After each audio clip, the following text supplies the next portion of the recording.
I left behind a dead man's switch in the company workflow when I sensed I was about to be bullied into quitting.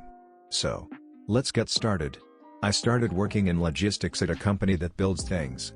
That was just as COVID was starting actually. When I started, we were 5 people in the team, but one of the guys quit soon after. This is important because it was a very good insight into how my department operates when they don't need or want a certain someone around. They will not outright fire you, since then they have to pay you a severance. But instead, they will bully you into quitting. I saw pretty much the whole package. Excluding them from meetings and important events. Putting them down in public, lecturing them, never noticing good work done, but always making sure everyone knows about work that is poorly done. Drowning someone in work and then berating them when they inevitably can't keep up. It was outright childish at times. I didn't register it at the time, but it was a really valuable lesson for later. I was put in charge of managing our overseas suppliers, among other things. About half of our material came from overseas, most of that from China. While it seems like a big task for someone new, it wasn't done out of malice.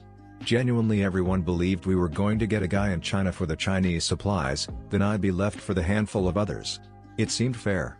But we never got that guy for China. And I was left with all overseas suppliers. Another important thing is that just in this project the company had decided to change the workflow for overseas suppliers. This is because due to COVID the price of shipping containers had exploded. To explain it as simply as possible. Previously the suppliers were responsible for filling our containers and bringing them to the harbor, we were responsible for picking them up from the harbor and bringing them to us. However, due to demands and many other things, sometimes we just needed 2 or 3 pallets of parts where a dozen or more could fit inside a container. So, we were shipping a lot of air. The new workflow would have the suppliers bring the parts to an external warehouse, one in the US, one in China, then we would load them into containers to get the containers as full as possible, and then bring them to the harbor and then into our plant. This way we needed to rent far fewer containers. This complicated things because it erased the direct contact from us to the suppliers.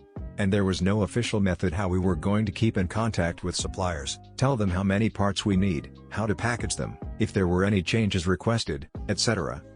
During that time, I was left mostly alone to deal with it, and I set up a system with Excel. It was mostly manual, rather simple, but it worked well. It worked so well that one of the suits even chatted with me about it for a bit since he wanted to make it a standard in future projects.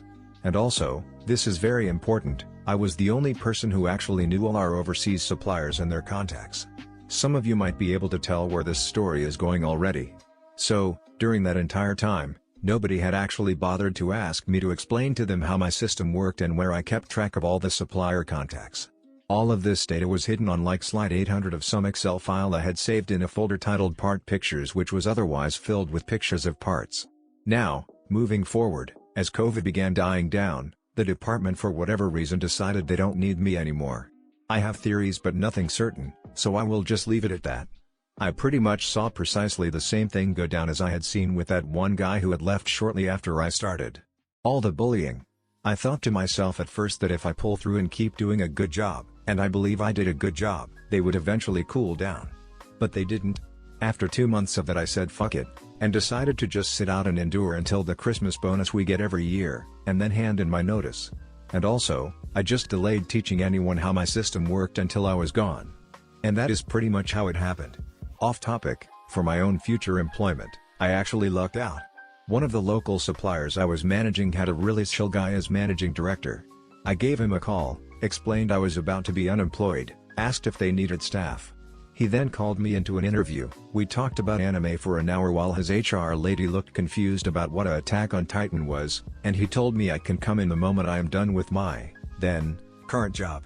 Back on topic, a month into working at my new job, I got a call from my old job. The department manager. To his credit, he was always a reasonable guy.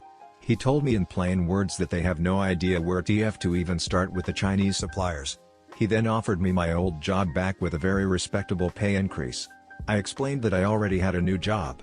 2 days later I got another call where the same manager offered me many times my monthly salary just to come in for 1 week and instruct my old team in how my process functioned, introduce them to all the contacts, etc. I told him I refused because of the way I had been treated by them when I worked there. He said that he understood and wished me luck at my new job and hung up. The reason I am writing this story now, this week I randomly got in touch with some of the people in the transport department from my old job.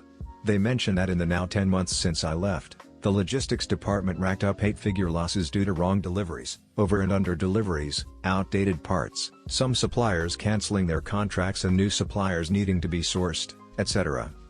And all the blame for that fell on my old team. My new job is fine. It's not the best job, but I get to travel a lot and get nice bonuses for it. My boss isn't around much since he married. I do sometimes regret not taking that offer for a week as an instructor.